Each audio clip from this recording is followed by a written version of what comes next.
Vamos fazer a leitura do texto. Vamos ler do versos 1 ao 3. Ora, irmãos, rogamo-vos pela vinda de nosso Senhor Jesus Cristo e pela reunião com Ele, que não vos movais ou não vos demovais facilmente do vosso entendimento, nem vos perturbeis, quer por espírito, quer por palavra, quer por epístola, como de nós, como se o dia de Cristo estivesse perto. Talvez na tua versão esteja escrito, ou como se o dia de Cristo já tivesse chegado. Verso 3, ninguém de maneira alguma vos engane, porque não é assim, sem que antes se manifeste, ou sem que antes tenha a apostasia, e se manifeste o homem do pecado, o filho da perdição. Irmãos, faz mais ou menos 7 anos que eu estou aqui no Ministério Missão de Fé, e logo no comecinho, quando eu já tive as minhas oportunidades de pregar, de trazer uma mensagem, eu lembro que nas minhas primeiras mensagens, eu trouxe uma refutação à doutrina do pré-tribulacionismo. Irmão Auricélio, o que é o pré-tribulacionismo? Irmãos, o pré-tribulacionismo é a doutrina que ensina, que prega, que Cristo arrebata invisivelmente a igreja e que vem visivelmente 7 anos depois para um segundo arrebatamento. O pré-tribulacionismo, ele ensina também que a igreja não vai passar pela grande tribulação. Essa doutrina ensina, irmãos, que Cristo arrebata a igreja antes da grande tribulação, de modo que a igreja não vai ver o anticristo. E em virtude dos últimos acontecimentos do mundo, né, nós temos ligado aí às TVs ou visto na internet cada tipo de notícia, irmãos, que nos entristece. Notícias que, de fato, estão mostrando que Cristo está às portas. Em virtude desses acontecimentos, eu julgo necessário trazer uma notícia sobre escatologia. E escatologia, para quem não sabe, é a doutrina que fala, que trata do fim dos tempos. Vamos ao texto. Logo no comecinho, já no comecinho do verso 1, Paulo diz: irmãos, no que diz respeito a... Paulo vai trazer, irmãos, o tema da mensagem. Paulo vai dar o tom da mensagem no que diz respeito a, com relação a, no tocante a. Irmãos, foco no tema central da mensagem, porque ele vai ser importante para a gente, conforme a mensagem vai se desenrolando. E o tema central é, no que diz respeito a vinda de nosso Senhor Jesus Cristo e a nossa reunião com Ele. Irmãos, diferentemente do que estamos acostumados a ver e a ouvir, seja em filmes, como Deixados para Trás, do Tim LaHaye, ou a novela Apocalipse, da TV Record, ou pregações de pregadores antigos famosos como Tim Swaggart, ou livros como The Rapture Question, ou o LP A Última Trombeta. O LP é o disco de vinil antigo, não existe mais, mas se você colocar no YouTube A Última Trombeta, você vai encontrar. Nós vemos nestas mídias Cristo vindo invisivelmente e vindo visivelmente 7 anos depois. Nós estamos acostumados, irmãos, com Cristo arrebatando a igreja invisivelmente. De modo que eu peguei alguma coisa aqui no chão, levanto, aí metade da igreja foi embora, ficou só a tua roupa aí, você foi. E os que brincavam de ser crente só vai ser arrebatado 7 anos depois. Mas, irmãos, o que a Bíblia nos mostra é justamente o contrário. Olha o que é que o texto está dizendo. A vinda de nosso Senhor Jesus e a nossa reunião com Ele.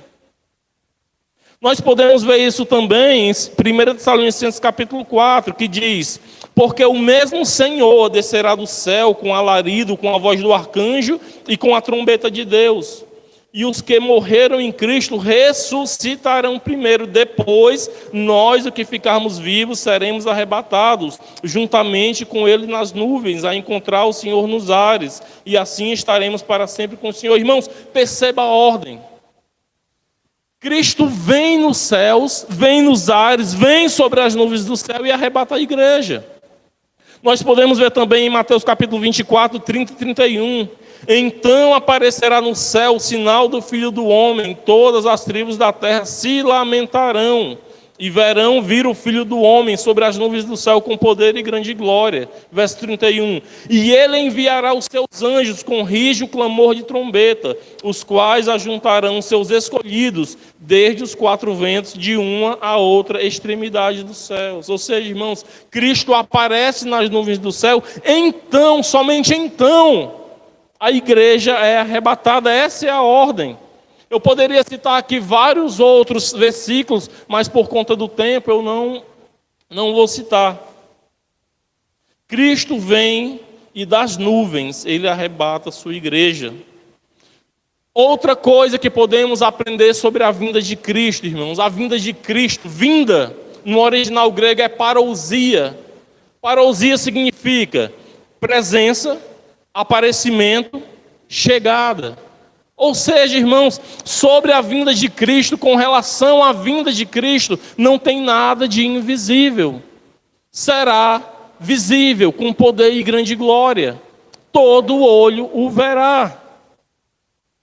Essa ideia de vinda invisível é uma doutrina nova, ela surgiu em 1830.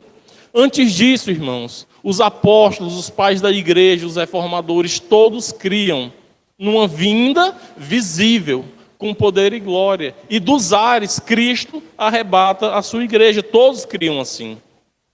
E ele conclui o verso dizendo: nós vos exortamos. Exortação é o mesmo que encorajamento, estímulo, incitação, conselho, advertência. Ou seja, Paulo diz aos Tessalonicenses que com relação à vinda de Cristo, começa o verso 2: a que não vos demovais da vossa mente com facilidade, nem vos perturbeis, acompanhe comigo, quer por espírito, quer por palavra, quer por epístola, como se procedesse de nós, supondo tenha chegado o dia do Senhor. Irmão, o que nós podemos perceber por este texto é que a igreja de Tessalônica estava sendo perturbada com uma falsa doutrina a respeito do arrebatamento da igreja. E Paulo está dizendo: olha, ninguém vos perturbe. Tinha gente dizendo na igreja: olha, Cristo já veio. E Paulo escreve a carta com o intuito de consolar aqueles irmãos quanto a isto. A intenção de Paulo era desfazer aquela perturbação, irmãos. Paulo diz: ninguém de maneira alguma vos engane, quer por espírito, talvez na tua tradução esteja escrita por profecia, o segundo meio que as pessoas estavam sendo perturbadas, quer por palavra, ou quer dizer, pregação ou mensagem, ou epístola, as cartas, como se procedesse de nós, ou seja, como se fosse de origem apostólica.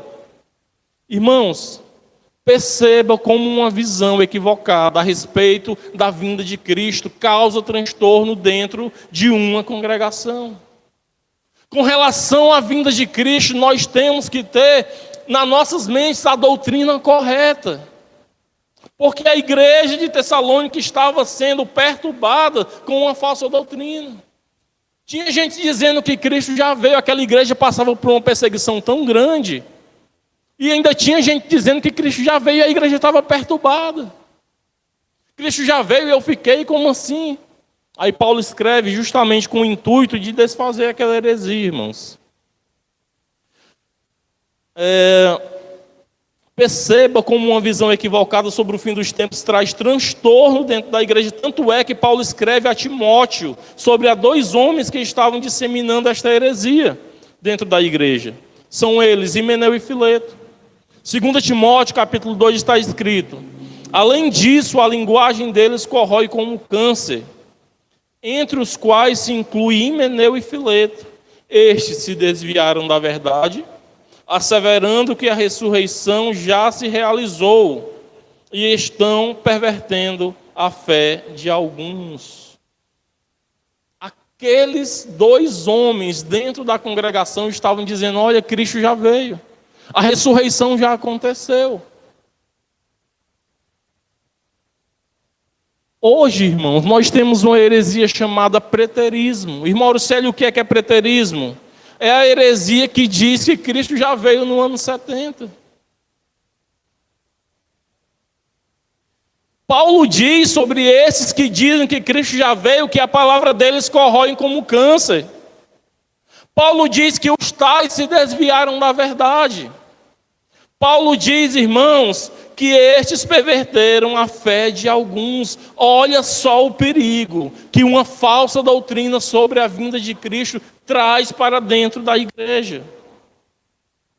Irmãos, eu posso afirmar a você categoricamente, à luz da palavra de Deus, que Cristo não veio, mas virá. A vinda de Cristo será o maior evento da história da humanidade. Será claro e será inequívoco.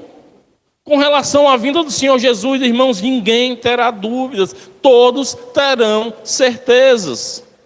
Mateus 24, Marcos 13 e Lucas 21 fala que haverá sinais no sol, na lua e nas estrelas. Isso não aconteceu, irmãos. O sol escurecerá, a lua não dará sua claridade e as estrelas cairão do firmamento. Lucas 21 diz que na terra haverá angústia das nações, em perplexidade pelo bramido do mar e das ondas. Homens desmaiando de terror na expectação das coisas que sobrevirão ao mundo, porquanto os poderes do céu serão abalados. Essas coisas não aconteceram, irmãos. O preterismo está totalmente equivocado. Haverá som de trombeta, alarido, voz do arcanjo, ressurreição de mortos, os vivos sendo arrebatados. Jesus Cristo virá com poder e glória. Será dia de juízo, meu irmão. Ninguém ficará se perguntando, será que Cristo veio? Será que Cristo não veio? Não, meu amado, todos terão certeza, todo olho o verá. Jesus Cristo virá vestido de majestade e poder, toda a terra se encherá da glória do Senhor. Ele virá rodeado por anjos. Irmãos, com o sol e a lua apagados, a única luz a brilhar no céu naquele grande dia será a glória do Cordeiro. Não haverá dúvidas quanto a este dia, meu irmão. 2 Pedro capítulo 3 diz que o dia do Senhor virá como ladrão de noite, no qual os céus passarão com grande estrondo, e os elementos ardendo se desfarão, e a terra e as obras que nela há se queimarão. Os céus em fogo se desfarão, e os elementos ardendo se fungirão. Meu amado, assim será o dia do Senhor. Será dia terrível, meu amado. Apocalipse capítulo 6 diz: e os reis da terra, e os grandes, e os ricos, e os tribunos, e os poderosos, e todo servo, e todo livre, se esconderam nas cavernas e nas rochas das montanhas, e diziam aos montes e aos rochedos: caí sobre nós, e escondei-nos da face do Cordeiro, porque é chegado o grande dia da sua ira, e quem poderá subsistir? Sim, meu amado. O dia da vinda do Senhor será o dia da ira do Cordeiro. 2 Tessalonicenses capítulo 1 diz que o Senhor Jesus virá como labareda de fogo, tomando vingança daqueles que não conhecem a Deus e dos que não obedecem ao Evangelho de nosso Senhor Jesus Cristo.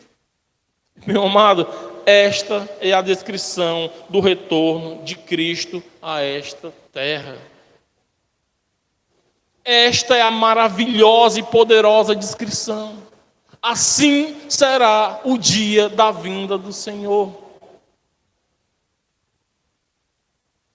Irmão Auricélio, como que eu devo aguardar esse dia?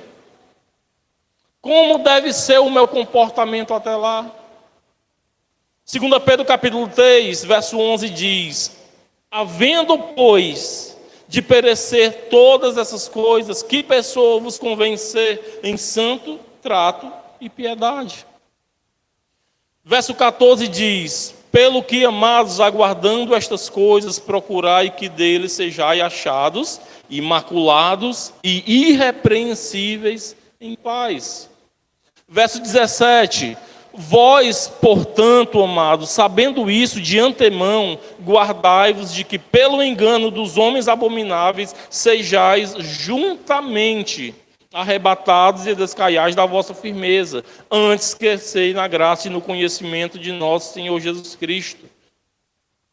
Irmãos, é assim que nós devemos ser achados pelo nosso Senhor Jesus no dia em que Ele se manifestar nos céus. Quando Jesus voltar, Ele quer pegar a sua igreja como? Vivendo em santidade. Cristo quer ver os seus eleitos se guardando da corrupção do mundo, sem mácula e irrepreensíveis, vigiando para não cairmos da nossa firmeza, crescendo na graça e no conhecimento. Eu vou viver do jeito que eu quero, eu sou um escolhido do Senhor mesmo, e eu vou ser salvo de qualquer jeito. Irmãos, lembre-se que os escolhidos foram escolhidos para serem santos e irrepreensíveis. Lembre-se que os eleitos de Deus foram chamados para serem conforme a imagem do Senhor Jesus. Eu vou viver do jeito que eu quero porque eu estou debaixo da graça, eu não estou debaixo da lei. Cuidado você que pensa assim. De repente você pode estar debaixo da ira.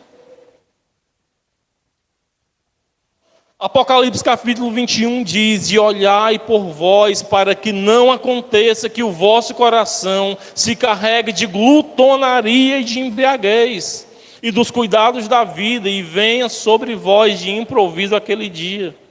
Porque virá como um laço sobre todos os que habitam sobre a face da terra. Vigiai, pois, em todo o tempo, orando, para que sejais ávidos por dignos de evitar todas essas coisas que hão de acontecer, e de estar em pé diante do Filho do Homem. Irmão, Jesus Cristo, Ele foi para o Pai com a promessa de que um dia voltará. Porém, Ele não disse que as pessoas podem viver a vida ao seu bel prazer, pecando, aí com os cuidados do mundo, com as glutonarias, bebedices. Não, meu amado. Cristo foi para o Pai, mas Ele disse: vigiem, orem, cuidado para que os vossos corações não se carreguem de quê? De glutonaria, de embriaguez e dos cuidados da vida, e venha sobre vós de improviso aquele dia. Será que nós estamos vigiando com as nossas atitudes, com os nossos olhares, com as nossas palavras? Será que nós temos, irmãos, orado, buscado ao Senhor de todo o nosso coração? Que nós possamos fazer essa reflexão esta noite, meus amados. Nós, inclusive eu, primeiro sou eu que estou aqui pregando.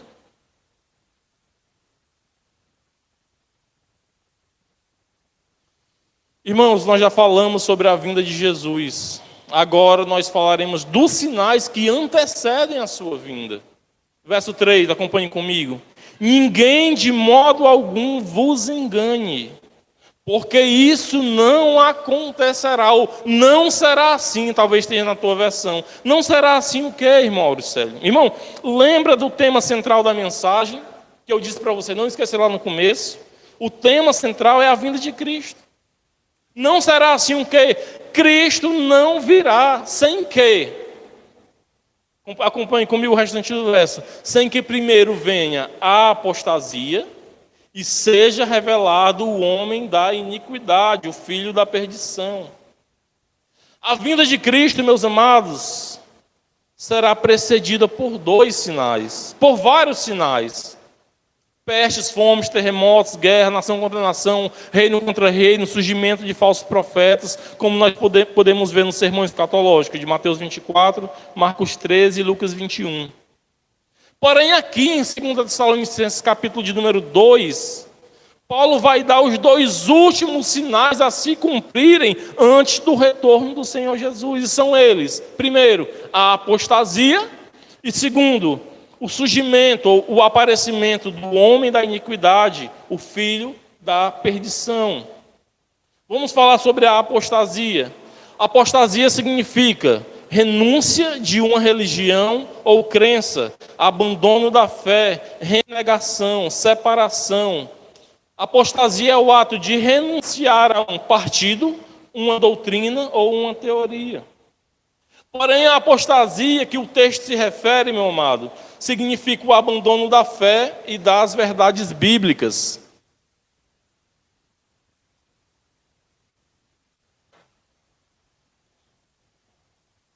Paulo diz que Cristo não vem sem que primeiro venha a apostasia.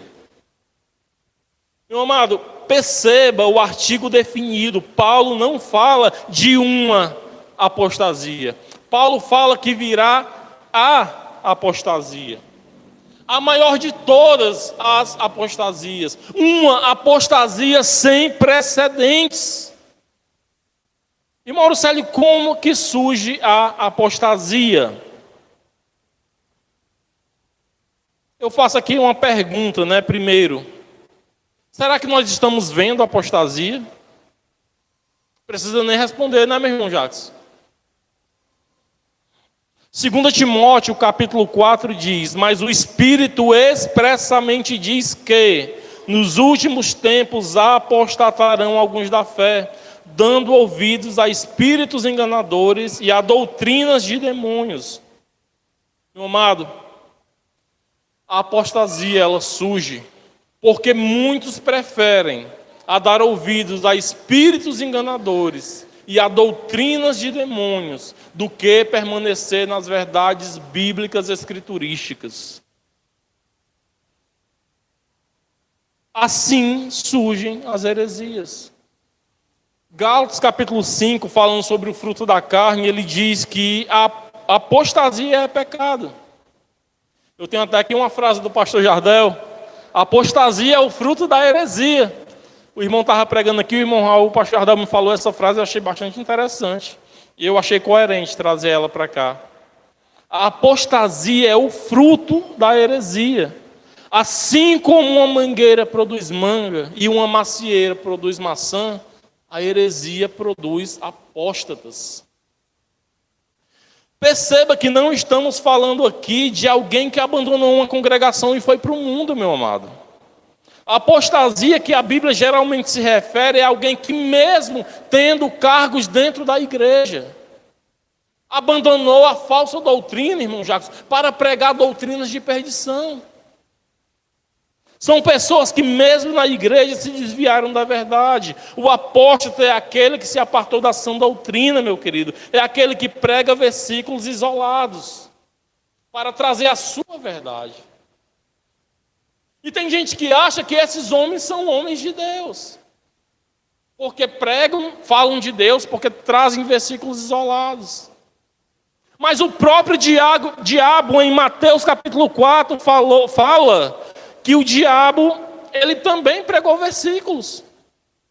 O diabo chegou para Jesus na tentação e disse: atira-te daqui abaixo, porque está escrito, e cita o Salmo 91. Entenda, meu querido, você que me acompanha aqui na congregação, você que me acompanha na internet, não é porque um indivíduo fala de Deus que ele é de Deus. O abandono das verdades bíblicas produz todo tipo de heresia. Teologia da prosperidade, campanhas místicas, novenas, objetos ungidos, oração pelos mortos, veneração aos santos, mariolatria, purgatório, e a lista de heresias não tem fim, irmãos. E a apostasia só tem crescido. Este é um dos sinais que antecedem a vinda de Cristo. A apostasia. Nós já falaremos um pouco mais a respeito de apostasia. Eu quero falar aqui sobre o último sinal. É o sinal que antecede de fato a vinda de Cristo. Ele continua dizendo: o homem do pecado, o filho da perdição. Mais uma vez eu quero que você lembre do tema central da mensagem: a vinda de Cristo.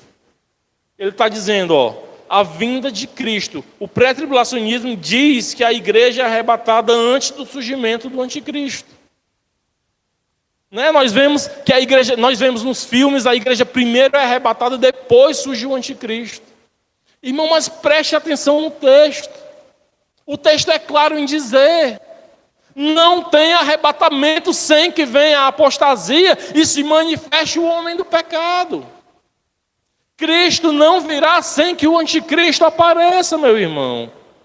A igreja somente é arrebatada depois de ser perseguida por ele. Apocalipse 13 diz que lhe foi permitido fazer guerra aos santos e os vencer. Ou seja, a igreja será hostilizada pela besta. Em Mateus 24, do versos 29 a 31, diz que o arrebatamento acontece somente após a tribulação. Eu já consigo até imaginar, pastor Jardel, irmão Jackson, pessoas no tempo do surgimento do anticristo dizendo assim: não, esse não é o anticristo não.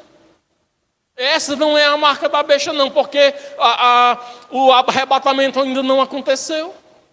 Eu consigo imaginar pessoas enganadas com essa falsa doutrina. Eu quero mostrar, eu quero que você entenda, meu irmão, o quão perigoso é esta doutrina. O anticristo vai estar na terra e a igreja apóstata, eu vou dizer assim, vai estar adorando aquele homem, vai receber a marca da besta e dizendo que não é a besta, dizendo que aquele é um homem de Deus, dizendo que aquele é um enviado do Senhor. E Mauro Célio, como é que você sabe disso? Porque já acontece, meu irmão. Hoje nós temos muitos apóstolos em cima de púlpitos, pregando e as pessoas dizendo que aquele é um homem de Deus. Quando a besta surgir não vai ser diferente.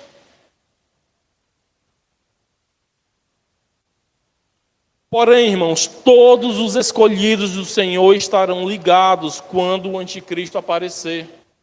Apocalipse 13, 8 diz: e adoraram quem? A besta, todos os que habitam sobre a terra, estes cujos nomes não estão escritos no livro da vida do Cordeiro que foi morto desde a fundação do mundo. Apocalipse 17, verso 8: a besta que viste foi e já não é, e há de subir do abismo e irá à perdição, e os que habitam na terra, cujos nomes não estão escritos no livro da vida desde a fundação do mundo, se admirarão vendo a besta que era e já não é e que virá. Irmão, só vai adorar a besta quem não tem o seu nome arrolado nos céus. Só vai adorar a besta aqueles que não se converteram ao Senhor Jesus. Só vai adorar a besta aquele que não teve a revelação do Espírito Santo, da sã doutrina. Só vai adorar a besta, meu amado, aquele que não é escolhido do Senhor Jesus Cristo. Geralmente, alguns pré-tribulacionistas vão nesse vídeo aqui, vão comentar. Assim, pastor Jardel, o senhor com certeza já ouviu isso, ó. Boa sorte para vocês na grande tribulação. Boa sorte para vocês com o anticristo. Eu quero dizer para estes, meus amados, que este argumento de vocês é até engraçadinho, só não é bíblico. É engraçadinho, é para rir, mas não tem base bíblica. Mas voltando ao assunto, o anticristo, quem é este personagem? Aqui, em 2 Tessalonicenses, ele é chamado de homem do pecado, filho da perdição, ou no verso 8 está escrito iníquo. João, nas epístolas, o chama de anticristo. Em Apocalipse, ele é chamado de a besta que sobe do mar. O profeta Daniel o chama de o pequeno chifre. Alguns o identificam como sendo apenas um sistema, ou apenas uma ideia, ou apenas algo abstrato. As testemunhas de Jeová chamam ele de a fera. Não como se fosse um homem, mas como se fosse um sistema. Porém, irmãos, a palavra aí, antropos tis hamachias, homem do pecado, antropos, a palavra original no grego, significa ser humano. A palavra antropos distingue homens de outros seres, como Deus, Cristo, os anjos, animais e plantas, etc. Ou seja, o anticristo será de fato um ser humano. Será um homem ou uma mulher? Apocalipse capítulo 17 o identifica como sendo um rei. É um homem, adjetivo masculino, será um homem. E Mauro Célio, quem é esse homem? Irmãos, durante toda a história, vários homens foram cotados, digamos assim, para ser o anticristo. Eu poderia aqui citar Nero César, Domiciano, Napoleão Bonaparte, Adolf Hitler, ou alguns mais recentes, como George W. Bush, Bill Gates, Elon Musk, Emmanuel Macron, e a lista é grande, meu irmão. O Lula não. No livro de 1 João, capítulo 2, verso 18, está escrito: filhinhos, é já a última hora, e como ouvistes que vem o anticristo, também agora muitos se têm feito anticristos, por onde conhecemos que é a última hora. Irmãos, de fato, muitos se têm feito anticristos. Mesmo assim, o mundo ainda está aguardando o aparecimento do grande, do maior anticristo de todos. Muitos se têm feito, já é a última hora. Nós estamos vendo muitos surgirem, mas a Bíblia diz que ainda o mundo espera o aparecimento do anticristo, o maior deles, o que antecede a vinda de Cristo. Os reformadores, como Martinho Lutero ou Calvino, acreditavam veementemente que o anticristo seria um papa. E eles tinham até alguns motivos para acreditar nisso. Primeiro, na palavra anticristo, o prefixo anti significa não somente alguém que se opõe a Cristo, mas alguém que quer tomar o lugar de Cristo. Ou seja, um usurpador ou um impostor. E o Papa arroga para si o título de vigário do Filho de Deus, ou o substituto do Filho de Deus. Em Apocalipse 17, ao falar da besta, diz que ele tinha em suas cabeças um nome de blasfêmia, ou uma mensagem de blasfêmia. Na coroa papal, irmãos, existe uma inscrição Vicarius Filii Dei, ou vigário do Filho de Deus, ou substituto do Filho de Deus. E dizer que alguém está no lugar do Filho de Deus é blasfêmia. Isso é blasfemar. Por outros motivos que eu poderia citar aqui, a Igreja Católica perseguia a Igreja de Deus, a Igreja Católica é uma igreja apóstata, e a lista de motivos é grande. Por isso os reformadores acreditavam que o Papa é o anticristo. O fato, irmãos, é que não sabemos, mas quando ele surgir, saberemos. Não teremos dúvidas. Outra coisa que podemos ter certeza é que o mundo está se preparando para a ascensão deste personagem. Lembra que nós falamos de apostasia? Falamos de uma apostasia que vai preceder o surgimento dele. Esta apostasia é justamente a preparação para que ele venha. O mundo apostatado das verdades bíblicas é o cenário perfeito para o surgimento do anticristo. E nós estamos percebendo, irmãos, que a maldade no coração do homem só tem crescido dia após dia. Tem acontecido diante dos nossos olhos uma inversão de valores. Hoje em dia o errado é tido como certo, e o certo é tido como errado.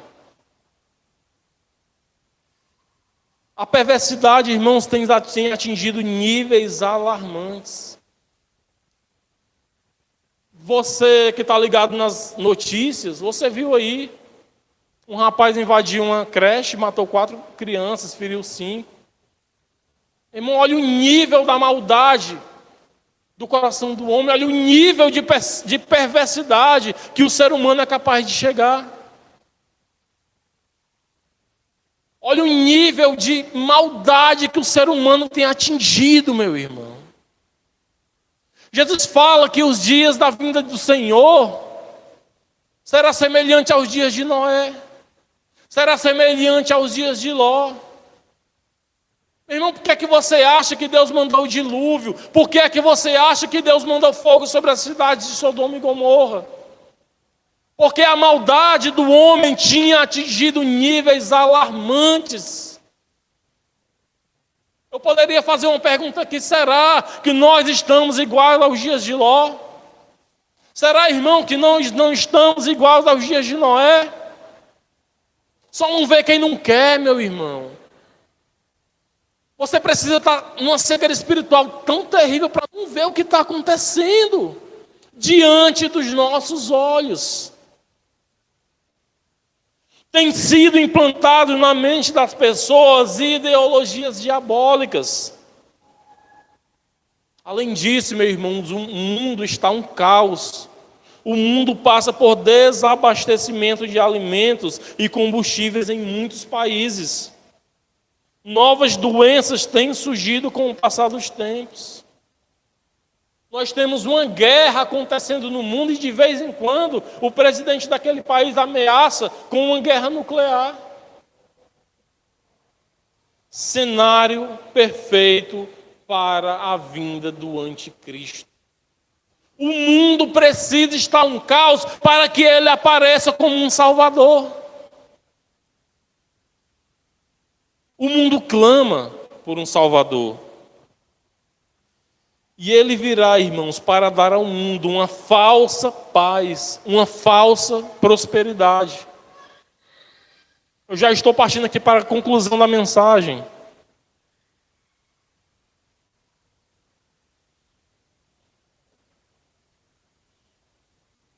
Sim, meu irmão. Aí o mundo clama por um Salvador. Porém, a igreja do Senhor tem o seu verdadeiro Salvador. Aquele que pode proporcionar verdadeira paz e verdadeira prosperidade.